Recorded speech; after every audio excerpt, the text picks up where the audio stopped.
चैतन्य का स्मरण प्रतिक्षण ही करो रे, भव के अनंत दुख को पल में हरो रे। अक्षय अनंत नित्य सौख्य निधान पाओगे, आओ अरे नित्य इसी के गीत गाओ रे। सभी अखिल भारतीय महिला फेडरेशन की सभी सदस्यों को मेरा सादर जय जिनेंद्र। आज हमारी सफलतापूर्वक बढ़ते हुए 5वीं गोष्ठी ज्ञान गोष्ठी है। खुशी की बात यह है कि इन गोष्ठियों के माध्यम से हमारी सभी बहनें स्वाध्याय से निरंतर जुड़ रही हैं। जो 5 बहनों को विषय दिया जाता है उनका तो पूरे महीने उसी विषय पर विशेष स्वाध्याय चलता है, और जब वो यहाँ गोष्ठी होती है सभी बहनों के द्वारा जो विषय बोलने में आते हैं वो सबको विषय खुलते हैं। आज हमारी गोष्ठी का विषय है ज्ञान के भेद।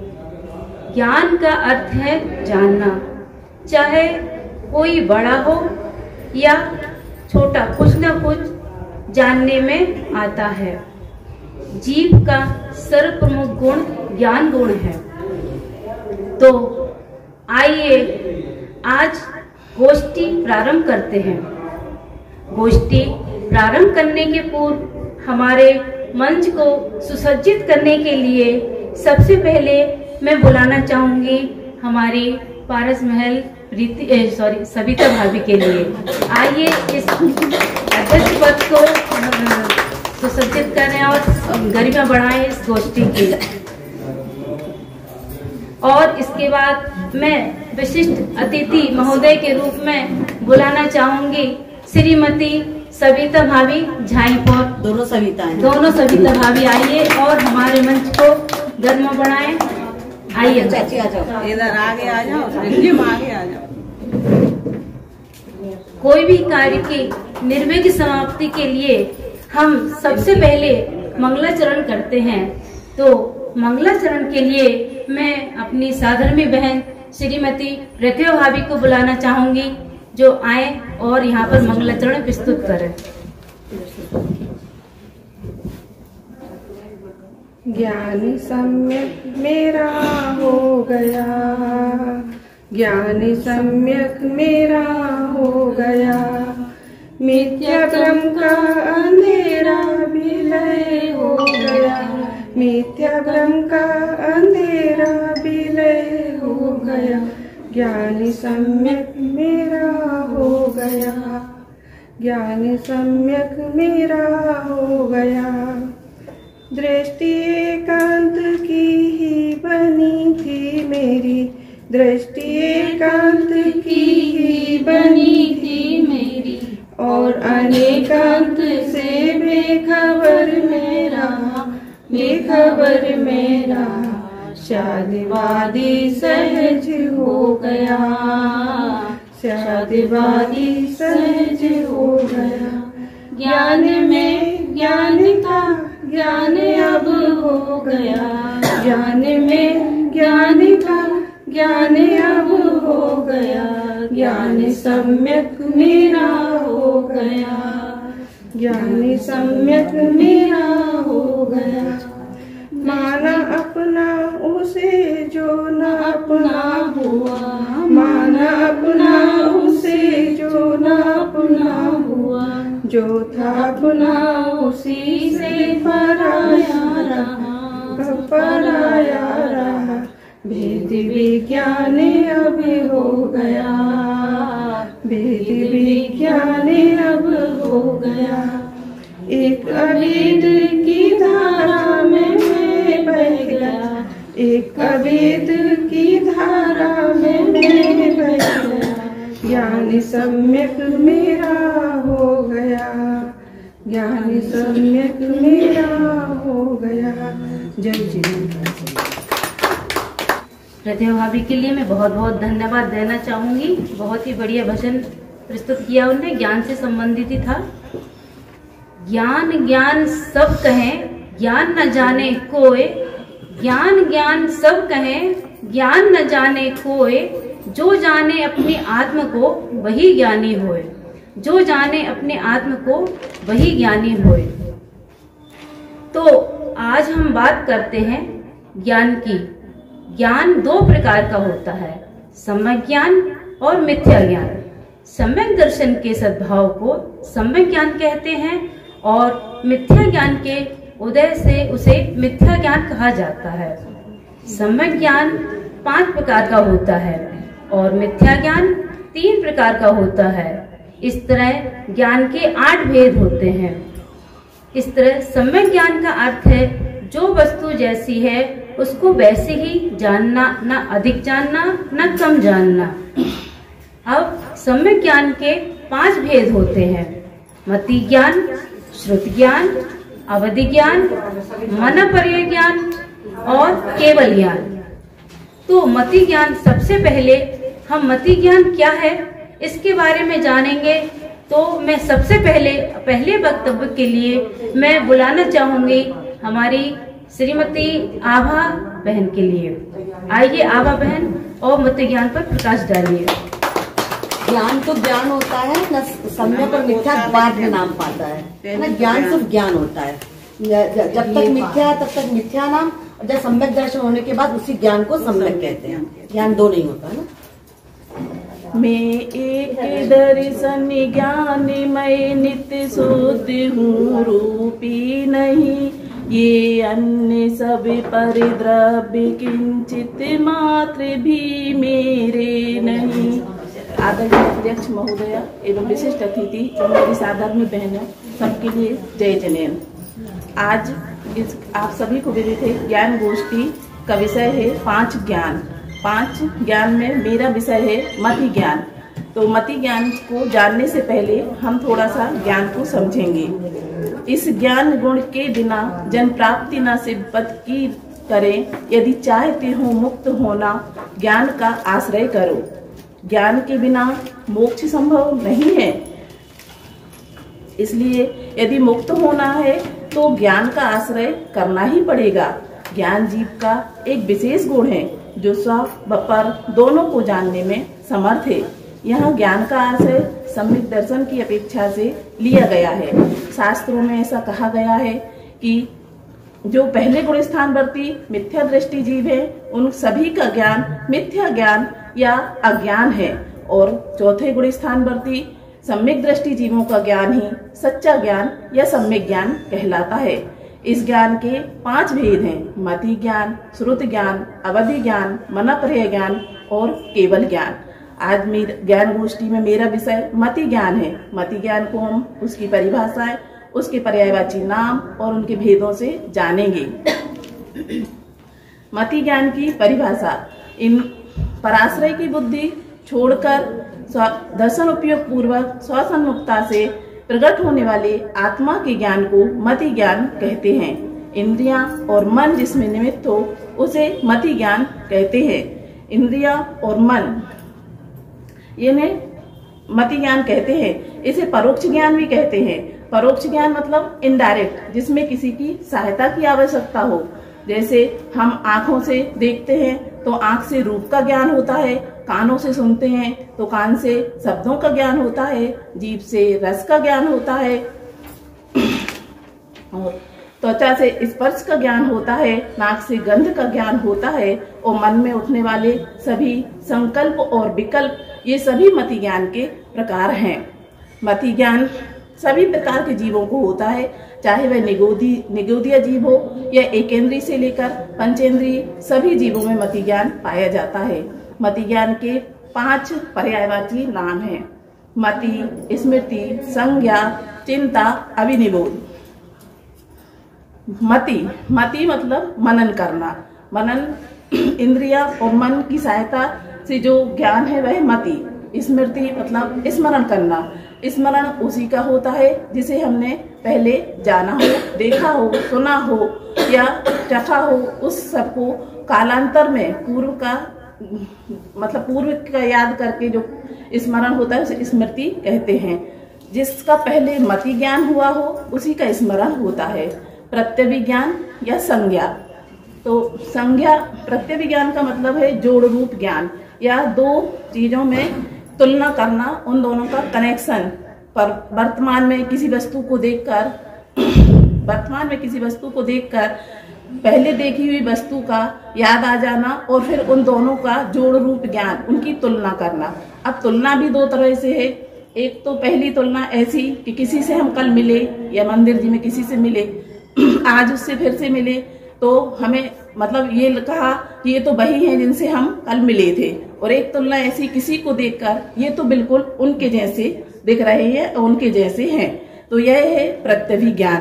प्रत्यभिज्ञान के भी 4 भेद हैं। न्यायशास्त्र के अनुसार तो इसके कई भेद हैं, पर इसके मुख्यतः से 4 भेद हैं। एकत्र प्रत्यभिज्ञान, सादृश्य प्रत्यभिज्ञान, विसादृश्य प्रत्यभिज्ञान और तत्प्रतियोगी प्रत्यभिज्ञान। एकत्र प्रत्यभिज्ञान।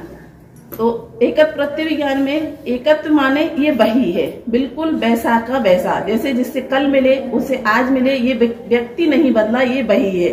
तो ये हुआ एकत्र प्रत्यभिज्ञान। सादृश्य प्रत्यभिज्ञान में ये उसके जैसा है, तो ये हुआ सादृश्य। इसको एक कुत्ते के उदाहरण से समझते हैं कि मेरे घर के सामने एक कुत्ता आया, सफेद कुत्ता आया और उसने भौंकना चालू किया। आज भी कल आया, आज भी आया, वो काला था, वह भी भौंका। तो हमने उसका वर्तमान के कुत्ते को देखकर कल वाले कुत्ते को याद करके ये तो बिल्कुल उसी की तरह भौंक रहा है। तो ये हुआ सादृश्य प्रत्यभिज्ञान। विसादृश्य प्रत्यभिज्ञान मतलब ये उससे भिन्न है। तो आज कल हमने किसी कुत्ते को देखा, वह सीधा साधा था, आकर बैठ गया। आज हमने देखा ये भौंक रहा है, तो हम दोनों की तुलना करते हैं कि ये कल वाला तो सीधा था, आज तो ये भौंके ही जा रहा है, ये उससे बिल्कुल अलग है या उससे बिल्कुल भिन्न है। तो यह हुआ विसादृश्य प्रत्यभिज्ञान। अब तत्प्रतियोगी प्रत्यभिज्ञान, ये उससे छोटा है या बड़ा है। किसी को देखकर, किसी गाय को देखकर या किसी को देखकर कि यह तो कल जो आई थी, जो गाय थी बैठी थी, वो तो बड़ी है और आज जो हमने देखी वो उससे छोटी है। तो यह हुआ इन दोनों की तुलना करना, तत्प्रतियोगी प्रत्यभिज्ञान। इस प्रकार प्रत्यभिज्ञान का मतलब है वर्तमान में किसी वस्तु को देखकर पूर्व का स्मरण करके उसका कनेक्शन करना, यह तुलना कर देना, उसका नाम प्रत्यभिज्ञान है। अब है चिंता या तर्क। व्याप्ति के ज्ञान को तर्क कहते हैं। व्याप्ति साध्य के अभाव में साधन के अभाव को तथा साधन के सद्भाव में साध्य के सद्भाव को व्याप्ति कहते हैं। इसे अभिनवभाव भी कहते हैं। जैसे अग्नि और धुआं, पहाड़ पर धुआं दिखा तो वहां अग्नि होगी, जहां जहां धुआं है वहां वहां अग्नि होगी, जहां जहां अग्नि नहीं है वहां वहां धुआं नहीं होगा, जहां जहां मिठास है वहां वहां शक्कर होगी, जहां जहां शक्कर नहीं होगी वहां वहां मिठास नहीं होगी। अब अभिनिबोध मतलब अनुमान ज्ञान। तो साधन से साध्य के ज्ञान को अनुमान ज्ञान कहते हैं। जैसे खारेपन से नमक का ज्ञान हुआ, उसका नाम अनुमान है। धुएं को, जैसे रसोई घर में धुआं दिखा तो वहां अग्नि होना चाहिए, तो धुएं का जो ज्ञान हुआ, धुएं को देखकर अग्नि का जो ज्ञान हुआ, वह अग्नि हुई साध और धुआं हुआ साधन। मतलब जिसके द्वारा हम जानते हैं वह है साधन और जिसको हम जानते हैं वह है साध। धुआं हुआ साधन और अग्नि हुई साध। जहां जहां ज्ञान है वहां वहां आत्मा है, यह तो है तर्क, और इस व्यक्ति के ज्ञान है और यह जीव है, यह है अनुमान। इस प्रकार मति, स्मृति, संज्ञा, चिंता और अभिनिबोध ये सभी विकसित मति ज्ञान की अवस्थाएं हैं। अब मति ज्ञान के भेद, मति ज्ञान के 5 भेद कहे गए हैं। अवग्रह, ईहा, अवाय और धारणा। इनके प्रभेदों से अगर हम इनके भेदों को जानेंगे तो 336 भेद कहे गए हैं। अवग्रह, ईहा और अवाय धारणा को समझेंगे। मति ज्ञान के भेद। अवग्रह कोई भी चीज का अस्पष्ट सामान्य ज्ञान या किसी को सर्वप्रथम जानना, यह तो है अवग्रह। ईहा मतलब इच्छा, अभिलाषा या मन में प्रश्न उठना। अवाय, यहाँ से जो प्रश्न उठा उसका आंसर निकलना मतलब निर्णय होना, यह तो है अवाय। धारणा मतलब जो अवाय द्वारा आंसर हमें मिला है उसको हृदय में धारण करना या भूलना नहीं। इसको एक उदाहरण से समझते हैं। यहाँ से कोई निकला तो ये तो हुआ अवग्रह, फिर मन में अभिलाषा हुई कौन निकला, तो अंदर जब आया तो देखकर ये हमें लगा अच्छा आप हो, तो ये हुई मतलब ये यहाँ का यह जो मन में अभिलाषा थी उसका ये आंसर कि आप है, ये निर्णय हुआ। फिर ये निर्णय हुआ कि अब ये आप ही हो, तो ये हृदय में धारण हुआ और हम नहीं भूलेंगे, कल भी मिले परसों भी मिले, तो ये हुई धारणा। मति ज्ञान के 336 भेद को पूरे तो हम नहीं बताएंगे, लेकिन कैसे करना है। अवग्रह के व्यंजनावग्रह और अर्थावग्रह, फिर यह अवाय धारणा। तो व्यंजनावग्रह के 12 भेद, बहुविध, क्षिप्र, अनिसृत, अनुध्रुव। अब इनके उल्टे करें, एक विध, अक्षिप, निसृत, उक्त और आध्रुव। इनको स्पर्शन, रचना, ग्रहण और कर्ण, इन 4 से मल्टीप्लाई करने पर 48 भेद हैं। इसी तरह ऐसे 12 भेदों को फिर अर्थावग्रह में 6 स्पर्शन, रचना, ग्रहण, चक्षु, कर्ण और मन, इनसे मल्टीप्लाई करेंगे तो 72। इसी तरह यह अवाय धारणा के 12 गुणे 6, 12 गुणे 6, 12 गुणे 6, 72 करके 336 भेद होते हैं। अब मति ज्ञानावरण कर्म का थोड़ा सा जानेंगे। मति ज्ञानावरण कर्म मतलब ज्ञानावरण कर्म की 5 प्रकृतियों में मति ज्ञानावरण कर्म, श्रुत ज्ञानावरण कर्म, अवधि ज्ञानावरण कर्म, मनापरह ज्ञानावरण कर्म और केवल ज्ञानावरण कर्म। तो मति ज्ञानावरण कर्म क्या है? मति ज्ञानावरण कर्म के उदय से ज्ञान की पर्याय पराधीन होती है। वह किसी भी ज्ञेय को जानती है और इंद्रिय और मन के अवलंबन से जानती है। उसमें पराधीनता है, उसमें असहायपना है, विपरीतता है, हीनता है। जो कर्म की प्रकृति, जिस कर्म की प्रकृति के उदय में जीव का मति ज्ञान ढकता है, छुपता है, वह मति ज्ञानावरण कर्म कहलाता है। जैसे बादलों का आवरण सूरज की किरणों को ढकता है, ऐसे ही मति ज्ञानावरण कर्म नाम का कर्म जीव की मति ज्ञान की पर्याय को ढक देता है, छुपा देता है। तो यह हुआ मति ज्ञानावरण कर्म। इस तरह हमने मति ज्ञानावरण कर्म को जाना और इसका स्वरूप समझकर सभी केवल ज्ञान की प्राप्ति करें। इसी भावना से 2 लाइन आखिरी में बोलूंगी और अपने शब्दों को विराम दूंगी। असीमता में स्थित होकर तो देखो, असीमता में स्थित होकर तो देखो, स्व की महिमा लाकर तो देखो। ज्ञान का अथाय सागर है यहाँ, इस सागर में डुबकी लगाकर तो देखो, इस सागर में डुबकी।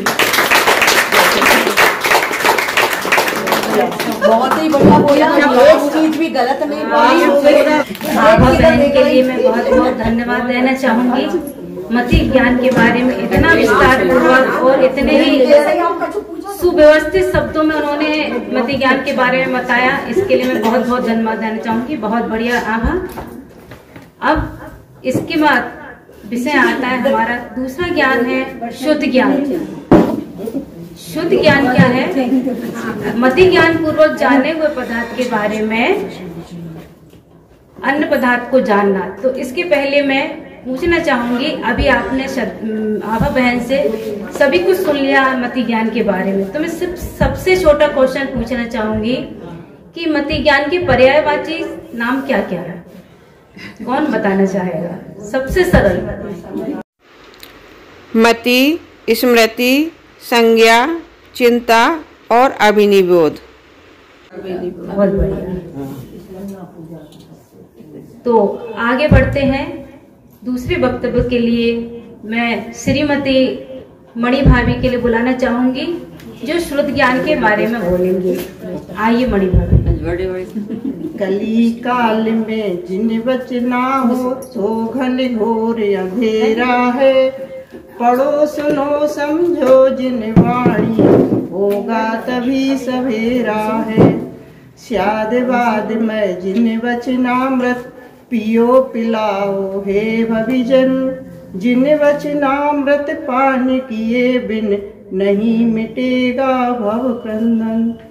मंचासीन अध्यक्ष महोदय, विशिष्ट अतिथि एवं मेरी सभी बहनों के लिए सादर जय जिनेन्द्र। आज की गोष्ठी का विषय सम्यक प्रमाण ज्ञान है। इसे सम्यक प्रमाण ज्ञान क्यों कहते हैं? क्योंकि ये सम्यक दृष्टियों को ही होते हैं। मिथ्या दृष्टियों के लिए तो कुमति, कुरुषुत और कुअवधि ज्ञान ही होते हैं। ये ज्ञान तो ये 5 ज्ञान होते हैं, सम्यक प्रमाण ज्ञान, इनमें सम्यक ज्ञान तो ज्ञान ही रहता है, पर ये ज्ञान की 5 अवस्थाएं, ज्ञान में जो 5 अवस्थाएं बनती हैं वो ज्ञानावर्णी कर्म के क्षयोपशम से बनती हैं, इसलिए उनके अलग अलग नाम हैं। लेकिन ज्ञान तो सब में एक ही, ज्ञान अलग अलग नहीं होता, उसको क्षयोपशम के कारण किसी का ज्ञान कम है, किसी का ज्यादा है, उस अपेक्षा ये नाम है। मति ज्ञान और श्रुत ज्ञान तो ये परोक्ष ज्ञान है, क्योंकि ये इंद्रिय और मन के निमित्त से होते हैं।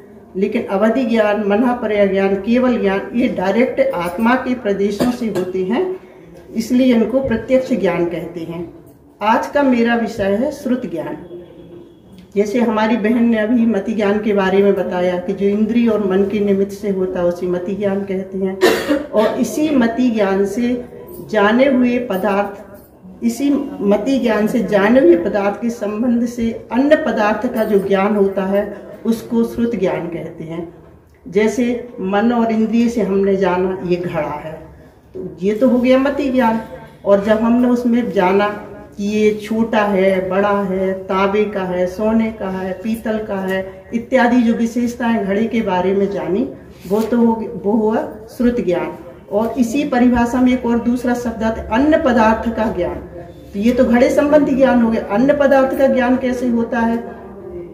तो जैसे गुरु के उपदेश से आत्मा का ज्ञान होना, तो गुरु का उपदेश तो हो गया मति ज्ञान और आत्मा का ज्ञान हुआ श्रुत ज्ञान। तो इसमें 2 पदार्थ अलग अलग हुए ना, इसका मतलब ये है। अब श्रुत ज्ञान के भेदों के बारे में समझते हैं। तो श्रुत ज्ञान के 2 भेद हैं, एक द्रव्य श्रुत और एक भाव श्रुत ज्ञान। तो द्रव्य श्रुत क्या है? द्रव्य श्रुत जो हम जिनवाणी में पढ़ते, लिखते, मतलब सुनते हैं, समझते हैं, और जो हमारे मन में भगवान का गुणानुवाद चलता है या द्रव्य गुण पर्याय का चिंतन चलता है, जो कुछ भी सारा हमारा ज्ञान में होता है वो है द्रव्य श्रुत। और भाव श्रुत क्या है? भाव श्रुत जो हमारे आत्मा में अतीन्द्रिय आनंद की उत्पत्ति होती है या आत्मानुभव होता है, उसे भाव श्रुत ज्ञान कहते हैं। देखो, द्रव्य श्रुत कीमती तो है, पर भाव श्रुत बहुत जरूरी है, क्योंकि भाव श्रुत के हुए बिना द्रव्य श्रुत की कोई कीमत नहीं है। जैसे हमने खाना बनाने की सारी सामग्री इकट्ठी तो कर ली और खाना बना भी लिया, पर खाना खाया नहीं, तो खाना बनाना तो हमारा बेकार ही हुआ ना।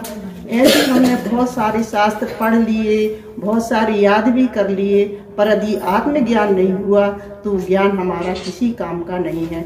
हमने बहुत अनंतों बार 11 अंग 9 पूर्व तक का ज्ञान कर लिया, पर आत्मज्ञान नहीं हुआ तो वो ज्ञान हमारा शून्य ही है। इसके और भी 2 भेद होते हैं, एक अक्षरात्मक ज्ञान, एक अनअक्षरात्मक ज्ञान। अक्षरात्मक ज्ञान किसे कहते हैं? जो हम पढ़ते हैं, लिखा हुआ पढ़ा सुना, वो तो हो गया अक्षरात्मक ज्ञान।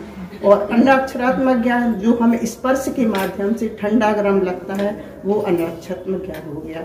सैनी पंचेंद्रिय जीवों को तो ये दोनों ज्ञान होते हैं, लेकिन जो 1 इंद्रिय से लेकर 4 इंद्रिय तक के जीव होते हैं उन्हें केवल अनअक्षरात्मक ज्ञान ही होता है। इसके 2 भेद और होते हैं, अंग बाह्य और अंग प्रविष्ट।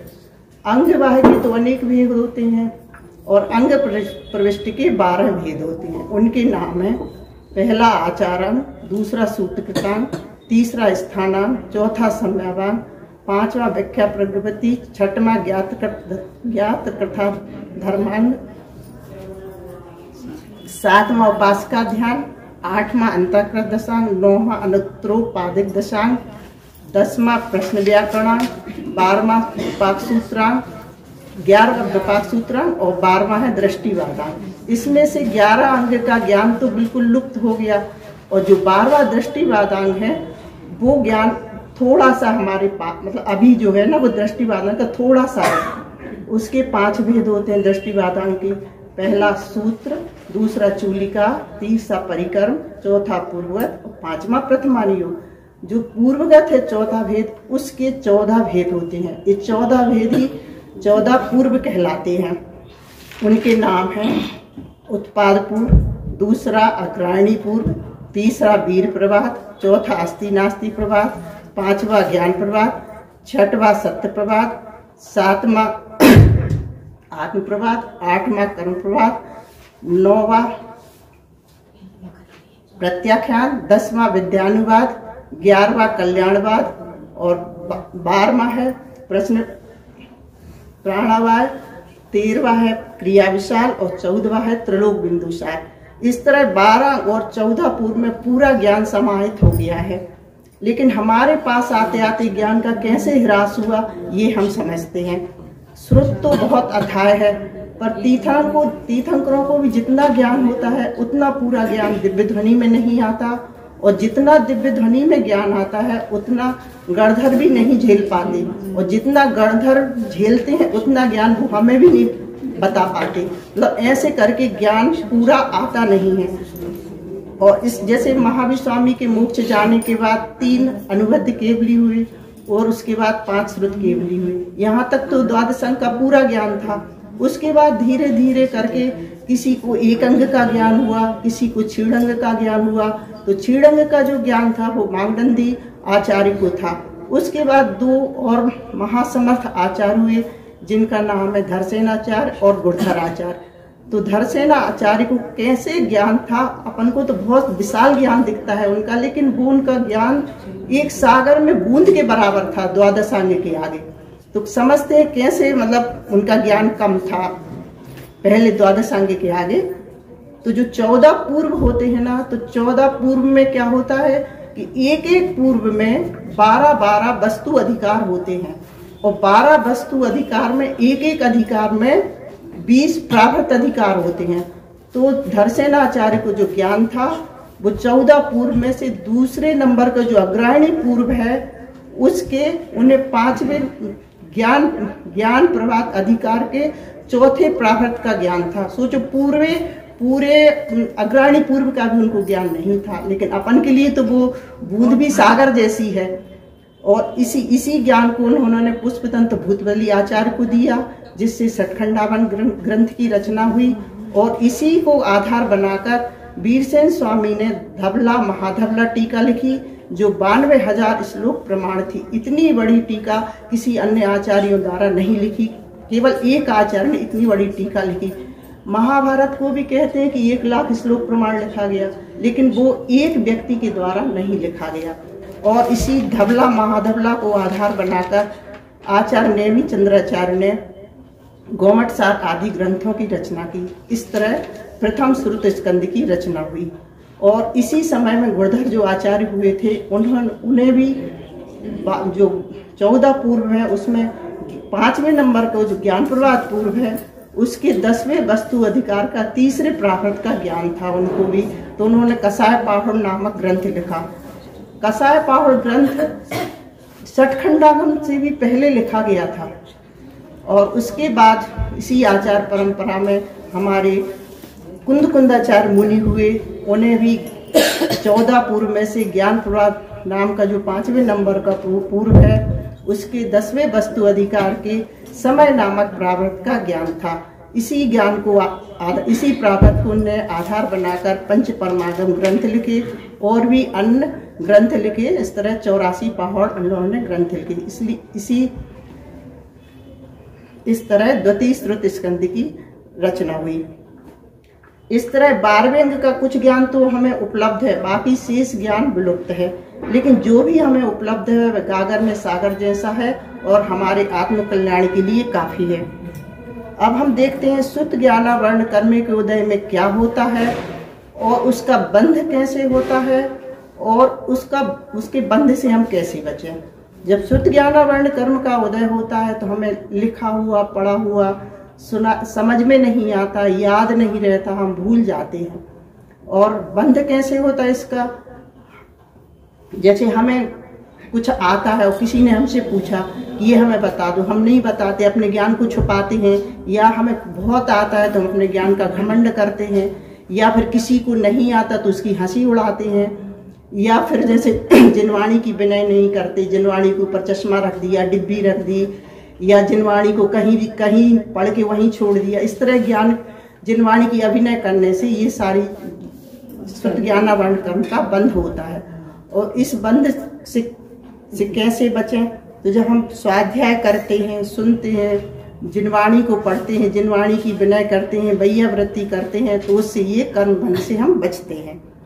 अब हम देखते हैं श्रुत ज्ञान से कैसे हमारा अज्ञानता और भ्रांति दूर होकर रत्नात्रय प्रगटते हैं। जब हमने शास्त्र में पढ़ा और स्वाध्याय में सुना कि हम तो केवल ज्ञान वाले हैं, जो एक कम ज्ञान है, ज्यादा ज्ञान है, वो तो ज्ञानावर्णी कर्म के क्षय उपशम से हुआ है। हमारे में ऐसा कुछ नहीं। इसलिए हमने जब हमारा ज्यादा ज्ञान हुआ तो हम घमंड नहीं करते, और कम ज्ञान होने पर हमें दीनता नहीं आती। ऐसा केवल अपने को ज्ञान वाला समझने से, ऐसा भेद विज्ञान होने से रत्नात्रय प्रगटते हैं। रत्नात्रय कैसे प्रगटते हैं? जब हमने जाना कि हम तो केवल ज्ञान वाले हैं, तो ज्यादा ज्ञान और कम ज्ञान वाले नहीं, तो ये तो हो गया सम्यक ज्ञान। और सम्यक ज्ञान के ऊपर के साथ ही विश्वास होता है उस बात का, तो हो गया सम्यक दर्शन। और जब हम ज्यादा ज्ञान वाले नहीं तो घमंड नहीं होता, और कम ज्ञान वाले नहीं तो दीनता नहीं आती। तो ऐसी साम्य भाव जो परिणति प्रकट होती, समता प्रकट होती, उसका नाम सम्यक चारित्र है। अब श्रुत ज्ञान की विशेषता है, आत्मा का अनुभव श्रुत ज्ञान में होता है। यह बहुत पावरफुल ज्ञान है, क्योंकि 7 तत्वों को निर्णय समझने की शक्ति केवल श्रुत ज्ञान में है। इसलिए मोक्ष मार्ग में उपयोगी ज्ञान है। हमारे सुख दुख हित अहित का भी ज्ञान भी श्रुत ज्ञान में होता है। अष्टांग निमित्त का ज्ञान भी श्रुत ज्ञान में ही होता है। यह एक इंद्रिय से लेकर पंचेंद्रिय तक के सभी जीवों को, या गुण स्थान में कहें तो पहले गुण स्थान से लेकर 12वें गुण स्थान तक के सभी जीवों को होता है। और एक और विशेषता है हमारे श्रुत ज्ञान की, कि हमारा श्रुत ज्ञान केवल ज्ञान के जैसा है, केवल प्रत्यक्ष और परोक्ष का अंतर है। वो कैसे? जैसे हमने 2 व्यक्ति को गुड़ खाने दिया, तो एक व्यक्ति तो अंधा है, एक आंख वाला है, तो गुड़ तो दोनों को दिख रहा है, मगर जब अपन ने खिलाया तो स्वाद तो मतलब एक को गुड़ दिख रहा है, एक को नहीं दिख रहा, पर जब उन्होंने खाया तो स्वाद तो दोनों को एक सा आया। ऐसे ही हमने जिनवाणी के माध्यम से जाना कि नरक कहाँ है, स्वर्ग कहाँ है, नंदीश्वर दीप कहाँ है, हमारा आत्मा का स्वरूप क्या है, 6 द्रव्य कैसे, 7 तत्व कैसे है। तो हमने ये परोक्ष जाना, और केवल ज्ञान में ये सारा प्रत्यक्ष दिखता है। इस तरह से प्रत्यक्ष और परोक्ष का दोनों में अंतर है। अतः हमें अपने ज्ञान का सदुपयोग करते हुए अपने ज्ञान को अपने स्वाध्याय में लगाना चाहिए, ना कि भोगों में उन्हें बर्बाद करना चाहिए। क्योंकि आज मुझे सर्व समागम मिला, आज मुझे नहीं बहाने का कुछ काम, मुझे सर्व समागम मिल गया। मुझे जिनवाणी, देव शास्त्र, गुरु पढ़ाने वाले मिल गए, और हमारा शरीर भी अच्छा है, परिवार भी अच्छा है। इसलिए हम अपने बहाने को ना बना के अपना पूरा उपयोग अपनी जिनवाणी में, क्योंकि हमारी आयु का कोई भरोसा नहीं है। आजकल कैसे अपन लोग देख ही रहे हैं कि कैसे कैसे सबकी मौत हो रही है। इसलिए हमें अपने ज्यादा से ज्यादा अपना ज्ञान करके सच्चा भाव शुद्ध ज्ञान प्रकट करना चाहिए। पुण्योदय से नर्तन पाया, महाभाग जिन धर्म मिला, जिनवर जिन श्रुत जिन गुरु पाकर मुरझाया मन सुमन खिला। जय जिनेन्द्र। मणि महावीर के लिए बहुत बहुत धन्यवाद। मैं से आग्रह करूंगी कि इसके बारे में थोड़ा सा और विस्तार ज्ञान में भी थोड़ा सा पूरा सही बोला, थोड़ा सा गलत बोला है शुरू में। जो मति ज्ञान की, अशुद्ध ज्ञान की परिभाषा है, तो मति ज्ञान से जाने हुए पदार्थ को विशेष जानना, अन्य को नहीं, अन्य दूसरा नहीं जानना, है ना। अन्य दूसरा अन्य पदार्थ जानने वाले ज्ञान को भी लिखा है। तो अन्य पदार्थ वो अन्य दूसरा नहीं, अन्य उसी की विशेष, उसी का विशेष जानना, उसी का विशेष जानना। उदाहरण की बात नहीं बोल रही मैं, उदाहरण की बात नहीं, अन्य उसी का विशेष जानना। जैसे आपको जाना मैंने, तो आपके बारे में विशेष जानना। 2 पदार्थ नहीं लेना वहाँ पे, है ना। 2 पदार्थ नहीं कि एक पदार्थ है और दूसरा पदार्थ है, 2 पदार्थ नहीं, उसी पदार्थ को विशेष जानना। नहीं, जैसे उसी पदार्थ का बाद में करेंगे। हाँ। और दूसरा नहीं, और दूसरा नहीं, 2 परिभाषा है, तो उसको उस दिन भी समझाया था वहाँ पे। वो अन्य, वो मनीषा का प्रश्न था उस दिन भी, यही वाला प्रश्न था जो आपने आज थोड़ा सा गलत बोल दिया। मनीषा ने उस दिन भी पूछा था, अन्य मतलब कोई अन्य दूसरा नहीं, उसी को विशेष जानना। अच्छा, दूसरा थोड़ा सा, शेर की दहाड़ एक सुन के दूसरे शेर की, हाँ, तो दूसरा शेर नहीं, दूसरा नहीं, उसी का विशेष, उसी का विशेष जानना। थोड़ा सा शेर और के बारे में अक्षरात्मक और अनक्षरात्मक 2 ज्ञान बताए ना, बिल्कुल सही बताया। परंतु अनरक्षात्मक उसको किसको बोलना है? 1 से 4 इंद्रिय तक के नहीं, 1 से 4 इंद्रिय तक का जो गुण है अपने को भी जो नहीं, तो अपन तो बोला तो था कि पंचेंद्रिय जीवों को दोनों ज्ञान होते हैं, श्रुत ज्ञान अक्षरात्मक और अक्षर दोनों होंगे, लेकिन अनरक्षात्मक ज्ञान केवल पहले से 4 इंद्रिय के जीवों को 5 है। नहीं, अपने को भी होता है। जैसे एहसास हुआ अपने को, तो ठंड का एहसास हुआ, बोला तो था हमने कि अपन को तो दोनों होंगे, लेकिन 1 इंद्रिय से 4 इंद्रिय तक थोड़ा सा होगा, वो तो पढ़ सुन नहीं सकते ना, वो तो अक्षरात्मक ज्ञान नहीं होगा उनको। 1 इंद्रिय से 4 इंद्रिय के जीवों को, ये तो आपने बोला था। परंतु जो अनरक्षात्मक ज्ञान है ना, वो सिर्फ 1 से 4 तक को नहीं है, 5 मतलब अपने को भी है, ये कहने का मतलब है हमारा। तो हमने दोनों बोला था, लिखा है ऐसा अपन को दोनों ये जो दोनों ने तुरंत ही सुना, तो हम दोनों ने नहीं सुना, आपने शायद नहीं बोला होगा। अपन को दोनों के आना है, आपने ये नहीं बोला, इससे तुम दोनों ने तुरंत पकड़ा उस समय। मणि भाभी ने इस विषय में विशेष स्वाध्याय किया है और मैं ध्यान से देख रही थी, उन्होंने 95% बिना देखे ही बोला है। इसके लिए मैं बहुत बहुत धन्यवाद, इसके लिए बहुत बहुत तालियां। हम 4 लाइनें भी याद नहीं कर पाते, उनने इतना सारा ज्ञान नहीं बोला है कि किसी को घमंड नहीं आना चाहिए। हाँ। बढ़िया बात है, ज्यादा ज्ञान कम ज्ञान हो, ज्यादा कितना बढ़िया बोला पूरा, मतलब जितना पढ़ाया है वो भी, और जो भैया ने जो अभी भैया का जो पढ़ाया है वो अभी शुद्ध ज्ञान यही चल रहा है, वो विशेष आ गया पूरा कि उससे भेद विज्ञान कैसे करना, शुद्ध ज्ञानावरण से भेद विज्ञान कैसे, आगम और अध्यात्म दोनों से ही बहुत बढ़िया।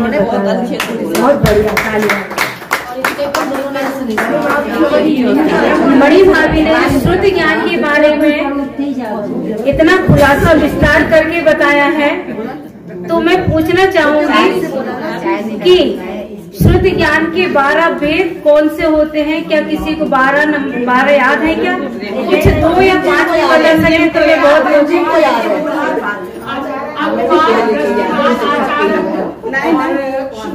नहीं अंगवाय ये तो अलग है। ये 12 अंग का नाम पूछ रहे हैं। आचार अंग, कठिन प्रश्न। अच्छा ये बताइए कि ये 11 पूर्व 11 14 पूर्व कैसे भेद होते हैं, जो श्रद्धा भाभी अपनी अष्टमी चतुर्थ की क्लास में 4-5 बार रिपीट कर चुकी है, तो कौन बता सकता है कैसे भेद होते हैं ये? उन्होंने पिछली साल गर्मियों 4-5 क्लास में यही पूछा था हर बार, क्वेश्चन भी दिया था ये परीक्षा में अपने। वो कैसे भेद होते हैं? उसमें फिर एक होते हैं, एक में भेद होते हैं बताया भाभी ने, पूरा अच्छे से समझाया उनने अभी, तब तो सुनना बस नहीं। जो 12 भेद होते हैं, तो मैं बताना चाहूंगी, एक मिनट, जो 12 भेद होते 12 अंग होते हैं, उनमें से जो 11 को छोड़ के सबसे आखिरी अंग होता है दृष्टिभाग, उसके 5 भेद होते हैं। कौन कौन से? सूत्र, परिकर, चूलिका, प्रथमानियोग और पूर्ववत। अब इसमें से जो आखिरी भेद होता है पूर्ववत, उसके 14 भेद होते हैं, तो इनको मिला के कहते हैं 11 अंग और 14 भेद। याद आ गया सबको? तो अब इसके बाद आगे चलते हैं, हमारी गोष्ठी को आगे बढ़ाते हैं। समय कम है, इसलिए मैं तृतीय वक्ता के रूप में बुलाना चाहूंगी श्रीमती रूही जैन को, और इनका विषय है अवधि ज्ञान। अवधि ज्ञान के ऊपर प्रकाश डालेंगी श्रीमती रूही जैन। आत्मज्ञान ही ज्ञान है, शेष सभी अज्ञान। आत्म शांति का मूल है, वीतराग विज्ञान। मंचासीन अध्यक्षा एवं विशेष अतिथि महोदय को सादर जय जय एवं सभी साधर्मी बहनों को जय जय। जैसा कि आप सभी को ज्ञात है कि आज का हमारा विषय है ज्ञान। आज की इस वर्तमान गोष्ठी में मेरा प्रतिमाह केंद्र बिंदु है अवधि ज्ञान का सामान्य स्वरूप। सर्वप्रथम यह ज्ञान किसको होता है? जीव को। जीव का लक्षण है उपयोगो लक्षण। उपयोग 2 प्रकार का होता है, ज्ञान उपयोग और दर्शनोपयोग। ज्ञान उपयोग मूलतः 5 प्रकार का माना गया है, मति ज्ञान, श्रुत ज्ञान, अवधि ज्ञान, मनापर्याय ज्ञान और केवल ज्ञान। अभी इसके पहले हमने मति ज्ञान और श्रुत ज्ञान के बारे में जाना। अब हम अवधि ज्ञान के स्वरूप पर चर्चा करते हैं। अवधि ज्ञान क्या है? द्रव्य, क्षेत्र, काल और भाव की मर्यादा सहित रूपी पदार्थ के स्पष्ट ज्ञान को अवधि ज्ञान कहते हैं। सर्वप्रथम तो ज्ञान को भी दो प्रकार से विभाजित किया जाता है, प्रत्यक्ष और परोक्ष। आचार्य उमा स्वामी पहले अध्याय के माध्यम से कहते हैं कि प्रारंभ के दो ज्ञान मति और श्रुत परोक्ष ज्ञान है। बाकी तीन प्रत्यक्ष के भी दो भेद हैं, देश प्रत्यक्ष और सकल प्रत्यक्ष, जिसमें है अवधि और मना देश प्रत्यक्ष के हैं और सकल प्रत्यक्ष में है केवल ज्ञान। अब अवधि ज्ञान के स्वरूप की चर्चा अगर करें तो सर्वप्रथम सर्वार्थ सिद्धि नामक ग्रंथ में पूज्यपाद स्वामी सूत्र 9 की टीका में अवधि ज्ञान का स्वरूप बताते हुए लिखते हैं कि जो नीचे नीचे के विषयों को जाने, जो मति श्रुत ज्ञान से संबंधित पदार्थों को जानता है, उसे अवधि ज्ञान कहते हैं। और मूलतः जो सामान्य रूप से परिभाषा मिलती है वह इस प्रकार है कि इंद्रिय और मन के निमित्त से रहित द्रव्य, क्षेत्र, काल की मर्यादा लिए हुए रूपी पदार्थों के स्पष्ट ज्ञान को अवधि ज्ञान कहते हैं। यहाँ पर मूलतः बात यह है कि जो इंद्रिय और मन के निमित्त के बिना होता है वह अवधि ज्ञान है। अब अवधि ज्ञान से जुड़ी कुछ और बातें। अवधि ज्ञान आत्ममात्र सापेक्ष प्रत्यक्ष ज्ञान का एक प्रकार है। यह ज्ञान परमाणुओं के रूप में मौजूद पदार्थों से जुड़ा है। अवधि ज्ञान मना प्रत्यय ज्ञान से अलग है। अब अवधि ज्ञान के भेदों की तरफ देखें तो आचार्य उमा स्वामी तत्वार्थ सूत्र के प्रथम अध्याय के सूत्र में कहते हैं कि भव प्रत्यय वदिर देव नारकाणम। अवधि ज्ञान के दो भेद हैं, भव प्रत्यय और गुण प्रत्यय। भव प्रत्यय मूल रूप से देखा जाए तो किसको होता है? देव और नारकियों को। और मनुष्यों में भी एक अपवाद अर्थात तीर्थंकरों में भी भव प्रत्यय होता है। भव प्रत्यय अर्थात जो भव निमित्त हो, जैसे वह किस भव में उत्पन्न हुए वहीं से उनका अवधि ज्ञान प्रारंभ हुआ। गुण प्रत्यय जिसका पर्यायवाची है क्षयोपशम निमित्तक। अवधि ज्ञान जो कि देव और नारकियों को छोड़कर शेष जिनके अवधि ज्ञान होता है उनको होता है। गुण प्रत्यय के 6 भेद होते हैं अवधि ज्ञान के अनुसार, अनुगामी, अननुगामी, वर्धमान, हीयमान, अवस्थित और अनवस्थित। इस प्रकार 6 प्रकार का देखा गया है। क्षयोपशम निमित्तक, क्षयोपशम के निमित्त से जैसे मुनिराजों को जन्म से तो नहीं या उनके क्षयोपशम अनुसार या ज्ञान अनुसार उनको अवधि ज्ञान होता है। अब अवधि ज्ञान किसको जान सकता है? तो अवधि ज्ञान रूपी पदार्थों को जान सकता है, आत्मादि अरूपी पदार्थों को नहीं जान सकता। अर्थात केवल पुद्गल द्रव्य को जानने में समर्थ है, अन्यत्र नहीं। यदि कोई जीव आगे के भाव और पूर्व भाव को भी जाने तो मात्र रूपी पदार्थ को जान सकता है। अब यहाँ पर एक प्रश्न यह आता है कि अवधि ज्ञान की सीमा क्या है, कितने क्षेत्र को वह जानता है? तो कहते हैं कि श्रुत ज्ञान से अनंत गुना ज्यादा उसकी सीमा होती है। मना पर्याय ज्ञान अनंत गुना कम सीमा बताई गई है। लेकिन यहाँ पर एक बात जानने योग्य है, जो प्रारंभ के 3 ज्ञान हैं वह मिथ्यात्व के संबंध में भी हो सकते हैं। अर्थात यह 3 ज्ञान मिथ्यात्व सहित भी हो सकते हैं, जैसे कि हैं कुमति, कुश्रुत और कुअवधि। अब यहाँ प्रश्न यह है कि हम इन ज्ञानों को जाने क्यों और मूलतः विशेष रूप से अवधि ज्ञान का क्या प्रयोजन है? तो इसका उत्तर सीधा सा है कि मति और श्रुत ज्ञान मूल रूप से किसको होते हैं? मनुष्यों को। और मना पर्याय ज्ञान वह मुनिराजों को होता है और केवल ज्ञान तीर्थंकर आदि को होता है। और इसके अलावा एक स्थिति यह भी बनती है जो कि चारों गति के जीवों को होती है। चारों गति को जीवों में भी देव और नारकियों, मनुष्य और त्रियंचों को कदाचित होती भी है और कदाचित नहीं भी। ऐसी अवस्था का ज्ञान कराने के लिए यहाँ पर अवधि ज्ञान अलग से एक भव बताने के लिए जरूरत पड़ती है। अवधि ज्ञान किन किन जीवों को प्राप्त हो सकता है? अवधि ज्ञान चारों गति के सन्नी एवं पर्याप्तक जीवों को प्राप्त हो सकता है। नारकी तथा देवताओं में तो भव प्रत्यय होने के कारण बाटा बहती अवस्था में तथा उत्पत्ति के प्रथम समय में ही अवधि ज्ञान हो जाता है। जो पिछले भव मनुष्य त्रंच से लाते हैं उनके तो साथ ही रहता है, जो पिछले भव से नहीं भी लाते तो वे भी उन्हें नारकी देवता का भव प्रारंभ होने के प्रथम समय में ही हो जाता है। मनुष्यों में जो कर्म भूमिज होते हैं उन्हें पर्याप्त होने के बाद कभी भी हो सकता है। युगलिक मनुष्य तथा युगलिक त्रैंचों को अवधि ज्ञान नहीं होता। 1 इंद्रिय, 2 इंद्रिय, 3 इंद्रिय, 4 इंद्रिय तथा असंगी पंचेंद्रिय के जीवों को अवधि ज्ञान नहीं होता।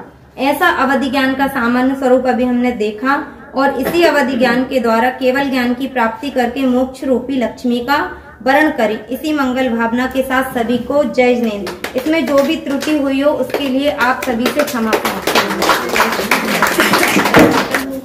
हमारे नए वक्ता के लिए जो अभी पहली बार भी बोला है उसने और अभी स्वाध्याय से नई जुड़ी है, इसके लिए मैं बहुत बहुत उत्साहवर्धन हुई की उत्साहवर्धन के लिए कृपया तालियां बजाइए। परिभाषा पूछो। सबसे सरल प्रश्न है अवधि ज्ञान की परिभाषा क्या है, जो कम से कम 100 बार तो श्रद्धा भाभी ने पढ़ाई है हमको कम से कम, और सबने याद भी की है। थोड़ी सी मंजू भाभी एक मिनट। मर्यादा सहित रूपी पदार्थ की स्पष्ट प्रत्यक्ष ज्ञान को अवधि सही है। अब तुमने 2 चीज भूली है ना, एक तो द्रव्य क्षेत्र काल भाव बोलना भूल गए और स्पष्ट बोला प्रत्यक्ष। स्पष्ट 2 शब्द जैसे जो बोलना ही पड़ेंगे आपको। और अवधि ज्ञान से केवल ज्ञान की प्राप्ति कभी नहीं होती है ना। उल्लास में जो बोला ना कि अवधि ज्ञान से केवल ज्ञान को प्राप्ति में अवधि ज्ञान के द्वारा, हाँ वही तो द्वारा एक ही बात। अवधि ज्ञान से केवल ज्ञान की प्राप्ति कभी नहीं होती है ना।